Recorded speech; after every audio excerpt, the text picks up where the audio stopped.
Hi friends, ಕದ್ದು ಮುಚ್ಚಿ ಮದುವೆಯಾದ ಕನ್ನಡದ ನಟ ನಟಿಯರು ಯಾರು? ಇವರ ಮದುವೆ ಹೇಗೆ ಬಯಲಿಗೆ ಬಂತು? ಶಾಕಿಂಗ್ ರೀತಿಯಲ್ಲಿ ಮದುವೆಯಾದ ನಟರು ಯಾರು? ಹೆಚ್ಚು ಕಾಲ ಮದುವೆ ಸೀಕ್ರೆಟ್ ಮೇಂಟೈನ್ ಮಾಡಿದವರು ಯಾರು? ಎಲ್ಲವನ್ನೂ ಹೇಳ್ತೀವಿ. ಅದಕ್ಕೂ ಮುನ್ನ ನೀವಿನ್ನೂ ನಮ್ಮ ಚಾನೆಲ್ಗೆ ಸಬ್ಸ್ಕ್ರೈಬ್ ಆಗಿಲ್ಲ ಅಂದ್ರೆ ಈ ಕೂಡಲೇ ಆಗಿ ಪಕ್ಕದ ಗಂಟೆ ಗುರುತಿನ ಮೇಲೆ ಕ್ಲಿಕ್ ಮಾಡಿ. ರಾಧಿಕಾ ಕುಮಾರಸ್ವಾಮಿ ಸಣ್ಣ ವಯಸ್ಸಿಗೆ ಸ್ಯಾಂಡಲ್ವುಡ್ಗೆ ಬಂದು ಮಿಂಚಿದ ನಟಿ ರಾಧಿಕಾ. ಇವರು 2006ರಲ್ಲಿ ಆಗ ಸಿಎಂ ಆಗಿದ್ದ HD ಕುಮಾರಸ್ವಾಮಿ ಅವರನ್ನ ಮದುವೆ ಆದ್ರು. ಆದ್ರೆ ಈ ವಿಚಾರವನ್ನ ಮುಚ್ಚಿ ಇಡಲಾಗಿತ್ತು. ರಾಧಿಕಾಗೆ ಮಗಳು ಕೂಡ ಹುಟ್ಟಿದ್ಲು. ಕೊನೆಗೆ 2010ರಲ್ಲಿ ರಾಧಿಕಾರೇ ತಮ್ಮ ಎರಡನೇ ಮದುವೆ ಗುಟ್ಟು ರಟ್ಟು ಮಾಡಿದ್ರು. ಉಪೇಂದ್ರ ಕನ್ನಡ ಚಿತ್ರರಂಗದ real star hero, real director ಅಂದ್ರೆ ಅದು ಉಪೇಂದ್ರ. ಇವರು ಪ್ರೀತಿ ಪ್ರೇಮ ಪುಸ್ತಕದ ಬದನೆಕಾಯಿ ಅಂತ ಹೇಳ್ಕೊಂಡೇ ದೊಡ್ಡ ಅಭಿಮಾನಿ ಬಳಗ ಕಟ್ಟಿದವರು. ಆದ್ರೆ ಕೊನೆಗೆ ಇವರೇ ನಟಿ ಪ್ರಿಯಾಂಕಾ ಜೊತೆ ಪ್ರೀತಿಯಲ್ಲಿ ಬಿದ್ದು ಬಿಟ್ರು. H2O ಸಿನಿಮಾದ ಚಿತ್ರೀಕರಣದ ಸಂದರ್ಭದಲ್ಲಿ ಇವರಿಬ್ಬರ ನಡುವೆ ಪ್ರೀತಿ ಚಿಗುರೊಡೆದಿತ್ತು. ಆದ್ರೂ ಗುಟ್ಟಾಗಿ ಇಟ್ಟಿದ್ರು. ದೂರದ ಕೋಲ್ಕತ್ತಾದಲ್ಲಿ ಕುಟುಂಬಸ್ಥರ ಸಮ್ಮುಖದಲ್ಲಿ ಉಪೇಂದ್ರ ಸಡನ್ ಆಗಿ ಮದುವೆ ಆಗಿದ್ರು. ಈ ಮೂಲಕ ಅಭಿಮಾನಿಗಳಿಗೆ ಶಾಕ್ ನೀಡಿದ್ರು. ಗಣೇಶ್ ಮುಂಗಾರು ಮಳೆ ಸಿನಿಮಾ ಬಂದ್ಮೇಲೆ ಗಣೇಶ್ ಕ್ರೇಜ್ ರಾಜ್ಯದಲ್ಲಿ ದೊಡ್ಡ ಮಟ್ಟದಲ್ಲಿ ಇತ್ತು. 2008ರಲ್ಲಿ ಗಣೇಶ್ ಸೀಕ್ರೆಟ್ ಆಗಿ ಶಿಲ್ಪಾ ಅವರನ್ನ ಮದುವೆ ಆಗ್ಬಿಟ್ರು. ಇದು ಗಣೇಶ್ ಅವರ ಫ್ಯಾನ್ಸ್ಗೆ ದೊಡ್ಡ ಶಾಕಿಂಗ್ ಸುದ್ದಿ ಆಗಿತ್ತು. ನಂತರದಲ್ಲಿ ಗಣೇಶ್ ತಮ್ಮ ಮತ್ತು ಶಿಲ್ಪಾ ಪ್ರೀತಿಯ ಬಗ್ಗೆ ಹೇಳ್ಕೊಂಡಿದ್ರು. ಮುಂಗಾರು ಮಳೆಗೂ ಮುನ್ನ ನಾವಿಬ್ರು ಫ್ರೆಂಡ್ಸ್ ಆಗಿದ್ವಿ, ನಂತರದಲ್ಲಿ ಅದು ಪ್ರೀತಿಗೆ ತಿರುಗಿ ಮದುವೆ ಆದ್ವಿ ಅಂತ ಹೇಳ್ಕೊಂಡಿದ್ರು. ರಮ್ಯಾ ಬಾರ್ನಾ ಹುಡುಕಾಟ ಸಿನಿಮಾದಲ್ಲಿ ಮಿಂಚಿದ್ದ ನಟಿ ರಮ್ಯಾ ಬಾರ್ನಾ.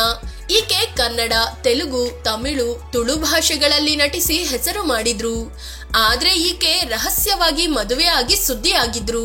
ಶಿವಾಜಿನಗರದ ರಿಜಿಸ್ಟರ್ ಕಚೇರಿಯಲ್ಲಿ ಫಹಾದ್ ಅಲಿ ಖಾನ್ ಅನ್ನೋರ ಜೊತೆ ರಿಜಿಸ್ಟರ್ ಮದುವೆ ಆಗಿದ್ರು.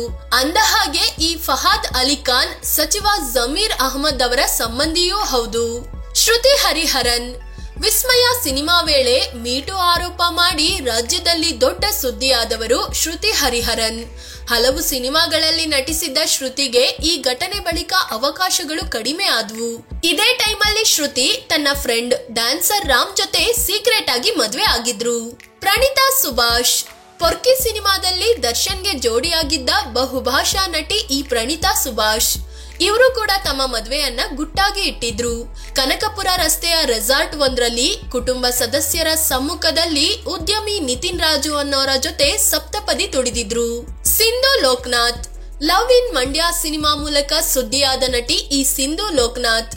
ಇವರು ಕೂಡ ಜಸ್ಟ್ ಕುಟುಂಬಸ್ಥರ ಸಮ್ಮುಖದಲ್ಲಿ 2017ರಲ್ಲಿ ಶ್ರೇಯಸ್ ಅನ್ನೋರನ್ನ ಮದುವೆ ಆದ್ರು. ಜೊತೆಗೆ ಮದುವೆ ಅನ್ನೋದು ವೈಯಕ್ತಿಕ ವಿಷಯ, ಇದಕ್ಕೆ ಪಬ್ಲಿಸಿಟಿ ಅವಶ್ಯಕತೆ ಇಲ್ಲ ಅಂತ ಹೇಳಿದ್ರು. ಅನುಪ್ರಭಾಕರ್ ನಟಿ ಅನುಪ್ರಭಾಕರ್ ಖ್ಯಾತ ನಟಿ ಜಯಂತಿ ಅವರ ಮಗನನ್ನ ಮದುವೆ ಆಗಿದ್ರು. ಹಲವು ವರ್ಷಗಳ ಬಳಿಕ ಪತಿಯಿಂದ ದೂರವಾದ್ರು. ನಂತರ 2016ರಲ್ಲಿ ನಟ ರಘು ಮುಖರ್ಜಿ ಅವರನ್ನ ಸೀಕ್ರೆಟ್ ಆಗಿ ಮದುವೆ ಆಗಿದ್ರು. ಆದ್ರೆ ಸ್ವಲ್ಪ ಟೈಮ್ ಆದ್ಮೇಲೆ ಅವರೇ ಮದುವೆಯನ್ನ ಬಹಿರಂಗಪಡಿಸಿದ್ರು. ಶ್ರುತಿ ಕನ್ನಡದ ಖ್ಯಾತ ನಟಿ ಶ್ರುತಿ ಮೊದಲಿಗೆ ಮಹೇಂದರ್ ಜೊತೆ ಮದುವೆ ಆಗಿ ನಂತರದಲ್ಲಿ ದೂರವಾಗಿದ್ರು. ಆಮೇಲೆ 2013ರಲ್ಲಿ ಪತ್ರಕರ್ತ ಕಮ್ ಜರ್ನಲಿಸ್ಟ್ ಆಗಿದ್ದ ಚಂದ್ರಚೂಡ್ ಅವರನ್ನ ಕೊಲ್ಲೂರಿನ ದೇಗುಲದಲ್ಲಿ ಮದುವೆ ಆಗಿದ್ರು. ಸಡನ್ ಮದುವೆ ಇದಾಗಿದ್ದು ಅಭಿಮಾನಿಗಳು ಶಾಕ್ ಆಗಿದ್ರು. ಆದ್ರೆ ವರ್ಷದೊಳಗೆ ಇಬ್ಬರು ವಿಚ್ಛೇದನ ಪಡೆದ್ರು. ಸಂಜನಾ ಗಲ್ರಾನಿ ಗಂಡ ಹೆಂಡತಿ ಖ್ಯಾತಿಯ ನಟಿ ಸಂಜನಾ ಗಲ್ರಾನಿ ಕೊರೋನಾ ಲಾಕ್ಡೌನ್ ವೇಳೆ ಮದುವೆ ಆಗಿದ್ರು. ಆದ್ರೆ ಈ ಬಗ್ಗೆ ಯಾರಿಗೂ ಮಾಹಿತಿ ನೀಡಿರ್ಲಿಲ್ಲ. ಇವರ ಪತಿ ಅಜೀಜ್ ವೈದ್ಯರಾಗಿ ಕೆಲಸ ಮಾಡ್ತಿದ್ದಾರೆ. ನಂತರದಲ್ಲಿ ಸಂಜನಾ ನಶೆ ಕೇಸ್ನಲ್ಲಿ ಅರೆಸ್ಟ್ ಆದಾಗ ಮದುವೆ ವಿಚಾರ ಬಹಿರಂಗವಾಗಿತ್ತು. ಸತೀಶ್ ನಿನಾಸಂ ಲೂಸಿಯಾ ಹೀರೋ ನಿನಾಸಂ ಸತೀಶ್ ರಾಜರಾಜೇಶ್ವರಿ ನಗರದ ತಮ್ಮದೇ ನಿವಾಸದಲ್ಲಿ ಸುಪ್ರೀತಾ ಜೊತೆ ಮದುವೆ ಆಗಿದ್ರು. ಆದ್ರೆ ಮದುವೆ ವಿಚಾರ ಗುಟ್ಟಾಗಿ ಇಟ್ಟಿದ್ರು. ಮಗು ಆದ ಬಳಿಕ ಸತೀಶ್ ಮದುವೆ ವಿಚಾರ ಬಹಿರಂಗಪಡಿಸಿದ್ರು. ವಿನೋದ್ ರಾಜ್ ಕಳೆದ ವರ್ಷದವರೆಗೆ ವಿನೋದ್ ರಾಜ್ ಇನ್ನೂ ಮದುವೆ ಆಗಿಲ್ಲ, ತಾಯಿ ಜೊತೆ ಏಕಾಂಗಿ ಜೀವನ ನಡೆಸ್ತಿದ್ದಾರೆ ಅಂತ ಎಲ್ರೂ ಅನ್ಕೊಂಡಿದ್ರು. ಆದ್ರೆ ನಿರ್ದೇಶಕ ಪ್ರಕಾಶ್ ರಾಜ್ ಮೇಹು Vinod Raj family photo share ಮಾಡಿದ್ರು. ಅದರಲ್ಲಿ ಅವರ ಪತ್ನಿ ಮತ್ತು ಕಾಲೇಜು ಓದುತ್ತಿರೋ ಮಗ ಕೂಡ ಇರೋದು ಗೊತ್ತಾಗಿತ್ತು. ಇದಾದ್ಮೇಲೆ ವಿನೋದ್ ರಾಜ್ ಮತ್ತು ತಾಯಿ ಲೀಲಾವತಿ ಕೂಡ ಮದುವೆ ವಿಚಾರ ಒಪ್ಪಿಕೊಂಡಿದ್ರು. ಆರತಿ ಅವರನ್ನ ದೊಡ್ಡ ನಟಿಯನ್ನಾಗಿ ಮಾಡಿದ ಕೀರ್ತಿ ಡೈರೆಕ್ಟರ್ ಪುಟ್ಟಣ್ಣ ಕಣಗಾಲ್ ಅವರಿಗೆ ಸಲ್ಲುತ್ತೆ. ಇದರ ನಡುವೆಯೇ ಇವರಿಬ್ಬರು ಮದುವೆ ಆಗಿದ್ದಾರೆ ಅನ್ನೋ ಗಾಸಿಪ್ ಇತ್ತು. ಆದ್ರೆ ಬಿಳಿ ಹೆಂಡತಿ ಅನ್ನೋ ಸಿನಿಮಾ ಶೂಟಿಂಗ್ ವೇಳೆ ಇಬ್ಬರು ರಹಸ್ಯವಾಗಿ ಮದುವೆಯಾಗಿ ಶೂಟಿಂಗ್ ಸೆಟ್ಗೆ ಬಂದಿದ್ರು. ಈ ಮೂಲಕ ಇಡೀ ಸಿನಿ ಇಂಡಸ್ಟ್ರಿಗೆ ಶಾಕ್ ಕೊಟ್ಟಿದ್ರು. ಫ್ರೆಂಡ್ಸ್, ಇದು ಕದ್ದು ಮುಚ್ಚಿ ರಹಸ್ಯವಾಗಿ ಮದುವೆಯಾದ ಕನ್ನಡದ ನಟ ನಟಿಯರ ಬಗ್ಗೆ ಮಾಹಿತಿ ನೀಡುವ ಪ್ರಯತ್ನ. ಈ ಬಗ್ಗೆ ನಿಮ್ಗೆ ಏನ್ ಅನ್ಸುತ್ತೆ? ಇವರಲ್ಲಿ ಯಾವ ಜೋಡಿ ನಿಮಗೆ ಇಷ್ಟ ಅಂತ ಕಾಮೆಂಟ್ ಮಾಡಿ ಹೇಳಿ. ಅದೇ ರೀತಿ ನೀವಿನ್ನು ನಮ್ಮ ಚಾನೆಲ್ಗೆ ಸಬ್ಸ್ಕ್ರೈಬ್ ಆಗಿಲ್ಲ ಅಂದ್ರೆ ಈ ಕೂಡಲೇ ಆಗಿ ಪಕ್ಕದ ಗಂಟೆ ಗುರುತಿನ ಮೇಲೆ ಕ್ಲಿಕ್ ಮಾಡಿ. ಧನ್ಯವಾದ.